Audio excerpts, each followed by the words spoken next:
Report ni Gio Robles. Mahirap po, mahirap. Mahirap talaga. Mahirap eh. Alis mauwi mo, 300 na lang araw-araw. Mahirap.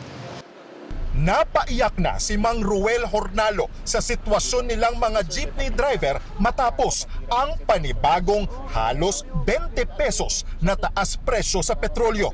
Inabutan namin siyang nagpapakarga ng diesel sa gasolinahan sa Pedro Hill sa Maynila. Kung tutuusin, hindi na raw kaya ng kita ni Ruel ang sobrang mahal ng diesel. Alam mo, minsan nga, parang yung mga driver na naawa ng pasahero, minsan may bigyan 100. 50 pesos hindi na kinukuha yung sukli. Ma'am, maraming salamat po. God bless po. Ramdam umano ng LTFRB ang kalbaryo ng mga tsuper.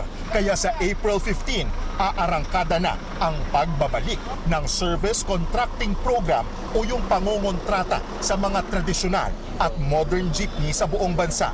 Ayon kay LTFRB Chairman Digor Mendoza, per kilometer ang bayad sa mga tsuper at operator na aarkilahin ng gobyerno. Bukod sa mga jeep, kasama rin ang mga bumabiyahe sa EDSA Bus Carousel at UV Express. Target ng ahensya na mapabilang sa programa ang nasa 700 hanggang 800 na mga ruta nationwide na may higit kumulang 15,000 hanggang 20,000 units.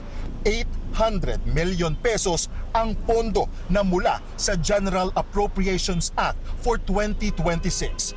Ayon kay Mendoza, tatagal lang ang pondo ng 2 hanggang 3 linggo o hanggang 1 buwan. We do not anticipate this 800 million to last for very long, no? Mas lalo na kung talagang gusto natin mapalawak yung coverage nito. So we are anticipating, i-request na naman kami ng panibagong budget, pag malapit na maubos itong 800 million na to.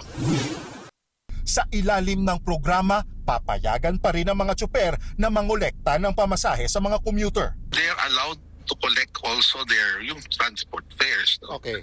On top of the subsidy para hindi naman sila malugi pag nagbiyahe sila. Pinag-aaralan naman ng LTFRB ang pagkakaroon ng discount para sa mga pasahero.